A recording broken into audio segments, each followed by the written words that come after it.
ভগৱন্তৰ 6 প্ৰকাৰৰ অৱতাৰ আছে। অংশ অৱতাৰ, ব্ৰহ্মাদি প্ৰজাপতিসকল হৈছে অংশ অৱতাৰ। অংশাংশ অৱতাৰ, ব্ৰহ্মা আদি প্ৰজাপতিসকলৰ সহায়ৰ নিমিত্তে যাক নিয়োগ কৰা যায় তেওঁলোক হৈছে অংশাংশ অৱতাৰ।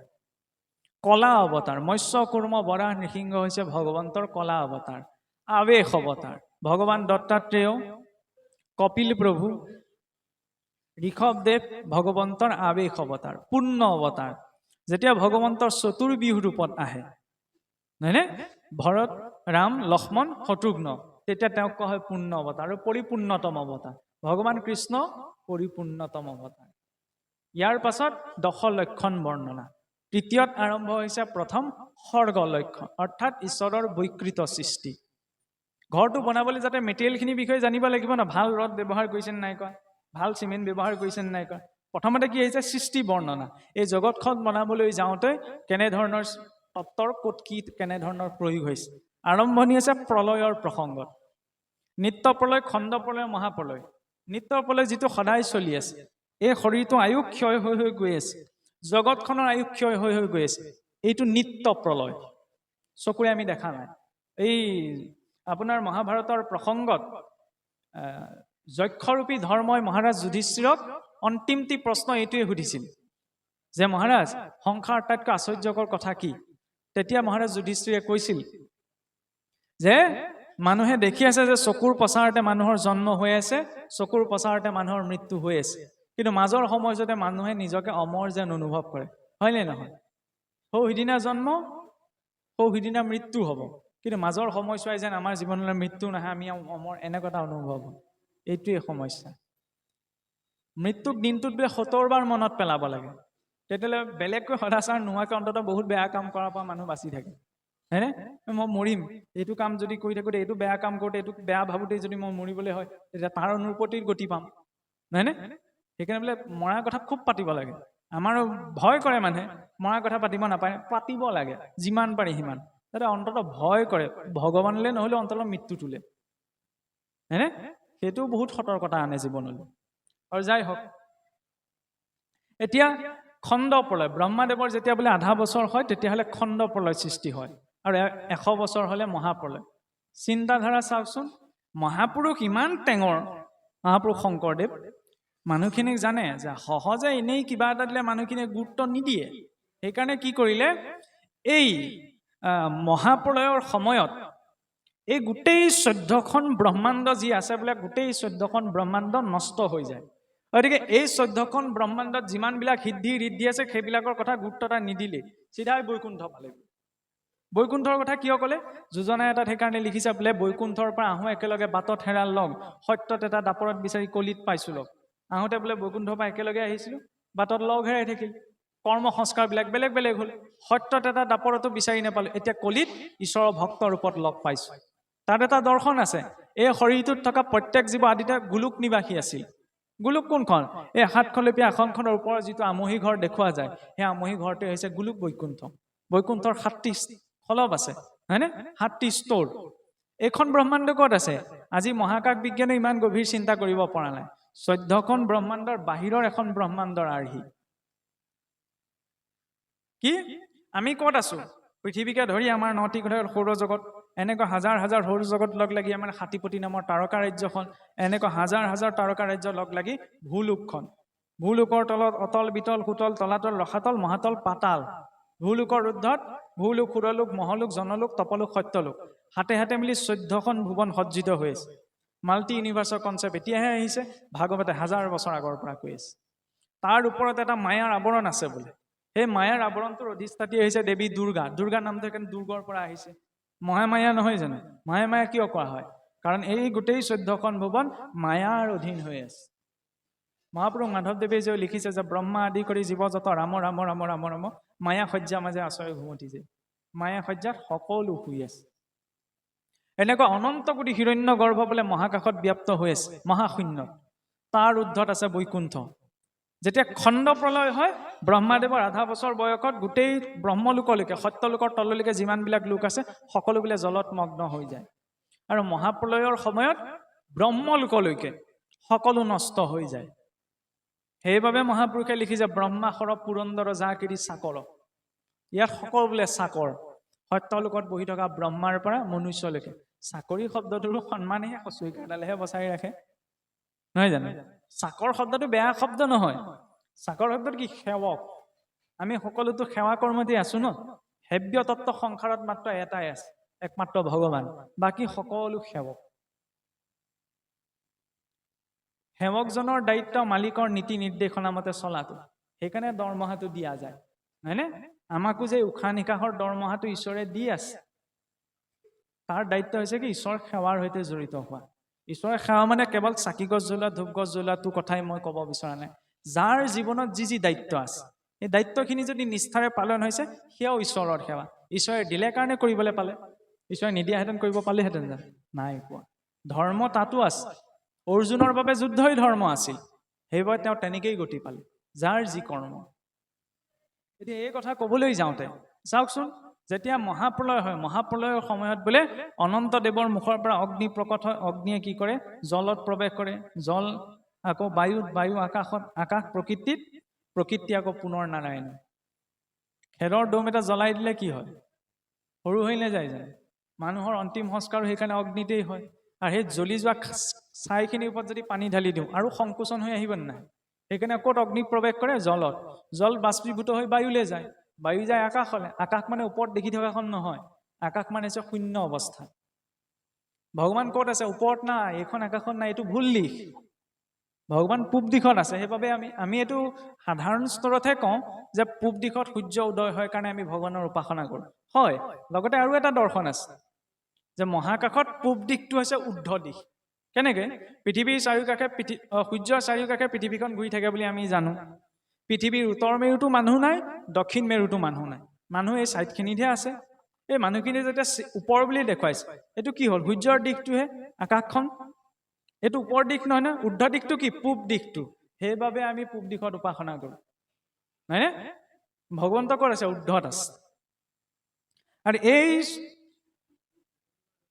আকাশ পুনৰ প্ৰৱেশ কৰে প্ৰকৃতিক পুনৰ নাৰায়ণে গ্ৰহণ কৰে তেতিয়া যোগ নিদ্ৰাত বোলে ভগৱন্ত একমাত্ৰ বৰ্তি থাকে স্থল বায়ু আকাশ একো নাথাকে মাতৃগৰ্ভতো ঠিক একেই অৱস্থা যেতিয়ালৈকে ভ্ৰূণ বিকাশ নাপায় তেতিয়ালৈকে পুৰুষৰ বীৰ্যৰ স্থিৰজ সেই 5 দিনলৈকে জলৰ বুদবুদনিৰ নিচিনা এটা অব্যক্ত অৱস্থা প্ৰাপ্ত হৈ থাকে তাৰপিছত সংকল্প ল'লেহে তাত সৃষ্টি বিকাশ পায় নহয়নে আৰু সেই সৃষ্টি বিকাশ হ'বলৈ যাওঁতে কিটো ক্ৰমত হৈছে নাৰায়ণে যেতিয়া পোনপ্ৰথম সংকল্প কৰি প্ৰকৃতিক প্ৰকট কৰিছে প্ৰকৃতিৰ পৰা এই অলপ আগত যি প্ৰসংগ ওলাইছিল যে সাত্বিক অহংকাৰৰ পৰা 14জন দেৱতা ৰজোগুণৰ পৰা এই একাদশ ইন্দ্ৰিয় তমোগুণৰ পৰা পঞ্চ তন্মাত্ৰ আৰু পঞ্চ মহাভূত নহয়নে এইসমূহ প্ৰকট হয় আৰু তাৰ আধাৰতে ভৌতিক শৰীৰ ভৌতিক জগতখন নিৰ্মাণ হয় কিন্তু এই ভৌতিক জগতখন অস্থায়ী ব্ৰহ্মাদেৱৰ যেতিয়া পূৰ্ণ 100 বছৰ হৈ যায় তেতিয়া ভৌতিক জগতখন নষ্ট হৈ যায় সত্যত এটা দাপৰ কলি 4 যুগ নহয়নে সত্যৰ বয়স 17,28,000 বা তেতা 12,96,000 8,64,000 দাপৰ 4,32,000 কলি 4টা যুগ লগ লাগি এটা দিব্য যুগ এনেকুৱা 71টা দিব্য যুগ লগ লাগি এটা মন্বন্তৰ 14টা মন্বন্তৰ আছে 14টা মন্বন্তৰত 14জন মনুৱে শাসন কৰে 432 কোটি বছৰে ব্ৰহ্মাদেৱৰ 12 ঘণ্টা সেই 12 ঘণ্টাত 14জন মনুৰ শাসনকাল পাৰ হৈ যায় এতিয়া আমি বৈবস্বত মনুৰ শাসনকালত আছো ভগৱান কৃষ্ণ প্ৰতিটো দাপৰত নাহে নহয় 71টা দিব্য যুগৰ মাত্ৰ 28 সংখ্যক দাপৰ যুগত আৰু এতিয়া আপুনি ময়ো 28 সংখ্যক কলিযুগ ইয়াৰ আগতে আৰু 27টা কলিযুগ পাৰ হৈ গ'ল ইয়াৰ পাছতো আৰু কলিযুগ পাৰ হ'ল নহয়নে সময় গণনাটো ইমান দীঘল 432 কোটি বছৰে যদি ব্ৰহ্মাৰ আধা দিন হয় তেতিয়া এটা দিনত 864 কোটি বছৰ 864 কোটি বছৰে ব্ৰহ্মাদেৱৰ মাত্ৰ এটা দিন এইবিলাক কল্পনা কৰাৰ কথা 864 কোটি বছৰ ব্ৰহ্মাৰ জানো এদিন হোৱা সম্ভৱ মহাকাশ বিজ্ঞানেও এই কথাটো প্ৰমাণ কৰিছে ন যিমানে মহাকাশত ঊৰ্ধ্বলৈ গৈ থকা সময়ৰ গতিটো বেলেগ বেলেগ সময় আপেক্ষিক ভাৰতৰ সময় চীনৰ লগত নিমিলে গতিকে মহাকাশত যিমানে ঊৰ্ধ্বলৈ গৈ থকা সময়ৰ গতি যদি কমি যায় আমি আছো ভূলোকতহে ব্ৰহ্মাদেৱ কিমানত আছে ভূলোক সুৰলোক মহলোক জনলোক তপলোক সত্যলোকত আছে সেইবাবে দশমত এটি প্ৰসংগ আহে যেতিয়া ৰেৱতীৰ বিবাহৰ উদ্দেশ্য লৈ পেলাই ৰেৱতীৰ পিতৃয়ে ব্ৰহ্মলোকলৈ গৈছিল, খন্তেক সময় ব্ৰহ্মলোকত অপেক্ষাহে কৰিছিল। এইফালে বোলে পৃথিৱীত সহস্ৰ যুগ পাৰ হৈ গুচি গ'ল। কাৰণ সময়ৰ গতিটো একেই নহয় যে, সময় আপেক্ষিক, এইটো আইনষ্টাইনে 19ৰ দশকতহে কৈছিল। ভাগৱততো 1000 বছৰ আগৰ পৰা সেইটো ধাৰণা আছে, হয়নে? এতিয়া সেই 864 কোটি বছৰ, এটা কল্প, তেনেকুৱা 100 কল্পৰে হৈছে এজন ব্ৰহ্মাৰ পূৰ্ণ আয়ুস। কিন্তু ইমান দীঘলীয়া সময়তো যদি ব্ৰহ্মাদেৱেও যদি ঈশ্বৰ ভক্তি পৰায়ণ নহয়, সাধাৰণ মনুষ্য কি বোলে? ব্ৰহ্মাৰো মুকুতি নাই নভৈলে ভকতি, সামান্যৰ কিবা কথা কহিবু নৃপতি। যে সেই ব্ৰহ্মাই 100 কল্পতো যদি ঈশ্বৰ ভক্তি কৰিব নোৱাৰে, মুক্তি পোৱা সম্ভৱ, আমি কেনেকৈ পাম? এতিয়া এই জীৱটোক ঈশ্বৰক যে পাহৰি আহিলে, তাক মনত পেলাই দিবলৈ কি কৰিলে? এই 14খন ব্ৰহ্মাণ্ড যেতিয়া নষ্ট হৈ যায়, তেতিয়াও বৈকুণ্ঠ বৰ্তি থাকে। বৈকুণ্ঠৰ কেতিয়াও সৃষ্টি নাই, বৈকুণ্ঠৰ কেতিয়াও নষ্ট নাই। সেই বৈকুণ্ঠৰ 7টি ভাগ আছে নহয়, তাৰ আৰ্হিতেই সিংহাসন ভাগ দিলে। চাবলৈ গ'লে 14খন ব্ৰহ্মাণ্ডৰ বাহিৰৰ এখন ব্ৰহ্মাণ্ডৰ আৰ্হি হয় নে নহয়? আজিলৈকে কোনোবা সংস্কৃতিত কৰিব পৰা গৈছেনে ইমান ডাঙৰ কল্পনা? কল্পনা বুলি যদিও লওঁ, কিয় দিলে? যাতে দেখাৰ লগে লগে জীৱৰ নিজৰ ঘৰখনৰ কথা মনত পৰে। ঈশ্বৰৰ ওচৰৰ পৰা আহিছিল ন। ফিৰিঙতিটো উৎপত্তি ক'ৰ পৰা হয়? জুইকুৰাৰ পৰা। কিন্তু ফিৰিঙতিটো জুইকুৰাৰ পৰা আঁতৰি গুচি আহে, খুচৰি দিলে, হয়নে? ঠিক তেনে পৰমাত্মাৰ পৰা যে জীৱাত্মা ওলাই আহিল, আঁতৰি আহিল, কিয়? কিহে খুচৰি দিলে? বাসনাই, ভোগৰ বাসনাই। সেইকাৰণে কৰ্মবিলাক বেলেগ বেলেগ, এতিয়াও বুজি পোৱা নাই, হয়নে? আৰু অসামৰ্থ্যৱান আমি হৈ আছো, কাৰণ সংসাৰৰ প্ৰকৃতিটোৱে সেইটোৱা। তাৰ মাজতো আকৌ এনেকুৱাও আছে নহয়, বোলে অসুৰ স্বভাৱ ধৰি কতু পাপী নৰ, মোক ভজিবাক কিঞ্চিতে কোনাই মন, মোৰ কথা শ্ৰৱণে কিঞ্চিতো শ্ৰদ্ধা নাই, আনে কহিলেও তাৰ কৰ্ণ ফাটি যায়। অসুৰত্ব এইখিনিতে প্ৰকাশ পায়, হয়নে? যেতিয়া ঈশ্বৰৰ কথা শুনিলে কাণখন ইচাত বিচাত লাগে, তেতিয়াই জানিব ভিতৰত মোৰ অসুৰত্ব আছে। অসুৰ বুলি বেলেগ এটা নাই নহয়। ভাল কথা শুনিলে তেতিয়া মনটো সতৰ্ক হ'ব লাগে, হয়নে?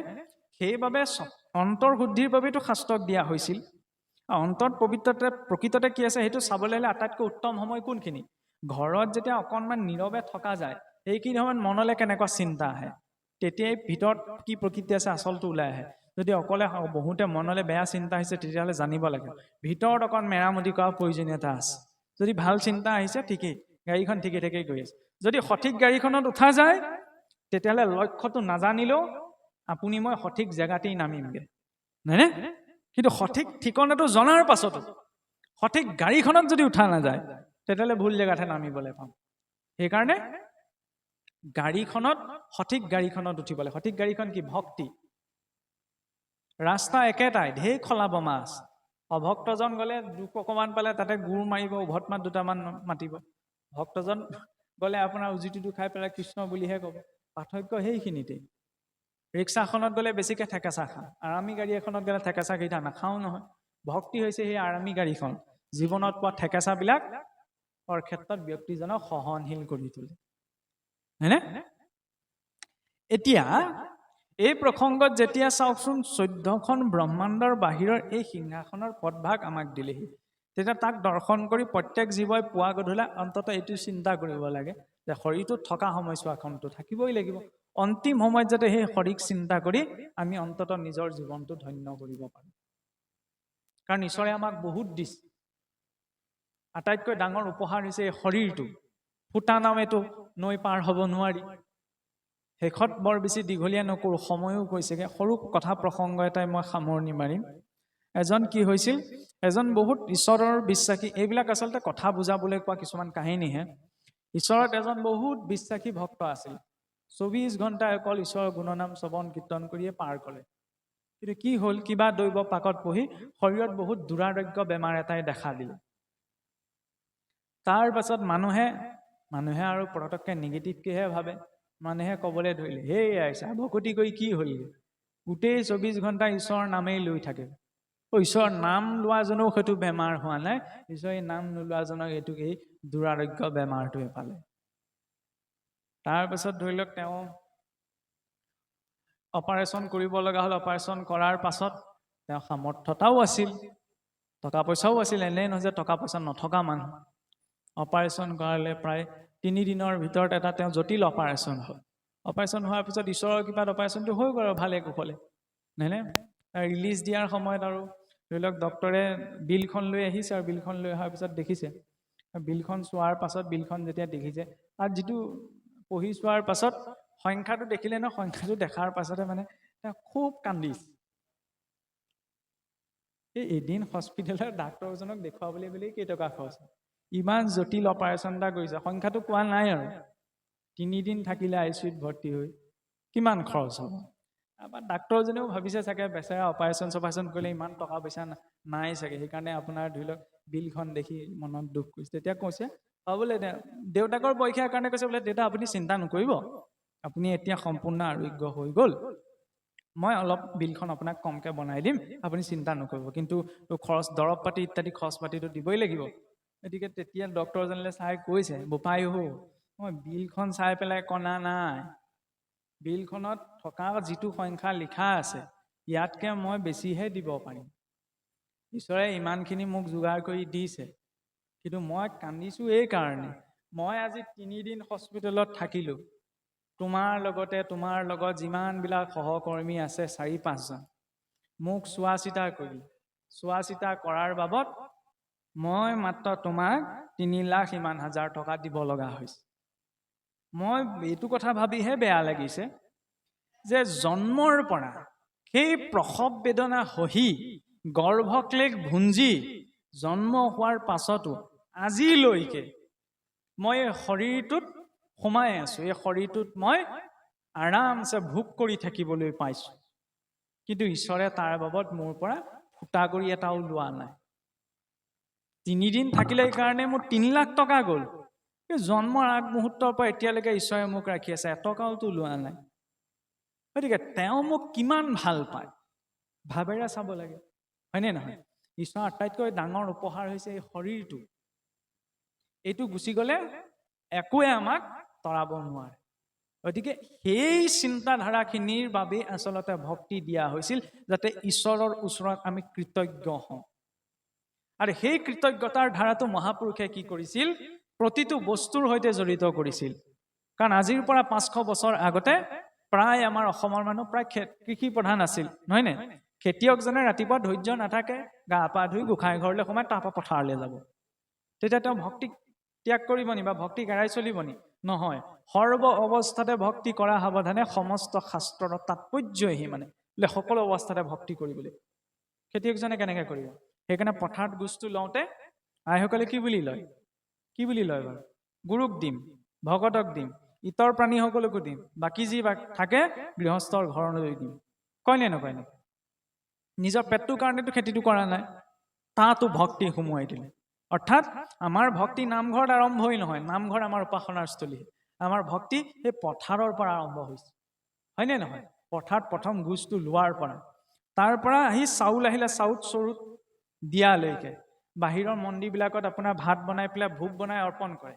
আমাৰ নকৰে, কিয় নকৰে জানেনে? আমাৰ এটা স্বভাৱ আছে, আমি বনাই থাকোঁতে নিমখ হৈছে নে মিঠা হৈছে নে টেষ্ট কৰি চাওঁ। টেষ্ট কৰি যেতিয়া চোৱা যায় তেতিয়াহ'লে কি হৈ যায়? উচিষ্টটো ঈশ্বৰক অৰ্পণ নহয়, সেইকাৰণে বোলে দিওঁতেই অৰ্পণ কৰি দিয়া। আৰু কেতিয়াবা এনেকুৱাও হ'ব পাৰে, ভোকত আছো, নহয়নে? এফালে ধুনীয়া বস্তু বনাইছে, ঈশ্বৰক অৰ্পণ কৰিবলৈ ধৈৰ্য নাই, পটাপট খায়ো ঈশ্বৰক চিন্তা কৰিলেকে পাহৰি থাকিব, সেইকাৰণে বোলে চৰুত দিওঁতেই দি দিয়ে। সেইবাবে চৰুটোৰ নিৰ্ণয় আছে। ভজন, ঈশ্বৰক ভজন কৰোঁতে যিটো নীৰৱতা লাগে ভোজনতো লাগে। সেইবাবে চাবচোন অসমীয়া মানুহৰ পাকঘৰবিলাক, যিবিলাক আগৰ মানে পুৰণা ঘৰবিলাক, পাকঘৰটো সদায় ঘৰৰ একেবাৰে মূৰলৈ থাকে, পিছলৈ থাকে। কিয় থাকে বাৰু? আজিকালিহে একদম ড্ৰয়িং ৰুমৰ সৈতে বোলে কিটচেন এটেচ হ'বলৈ ধৰিলে, হয়নে? আগতে কিয় বেলেগকৈ বনোৱা হৈছিল? যাতে ঘৰৰ মানুহজনো বাহিৰৰ পৰা আহি পেলাই চিধাই পাকঘৰলৈ সোমাই যাব নোৱাৰে, হয়নে? নামঘৰৰ মণিকূটত যিটো পবিত্ৰতা লাগে, পাকঘৰটো সেইটো পবিত্ৰতা। ইয়াত ব্ৰহ্মৰ উপাসনা কৰা হৈছে, তাত ব্ৰহ্মক প্ৰস্তুত কৰা হৈছে।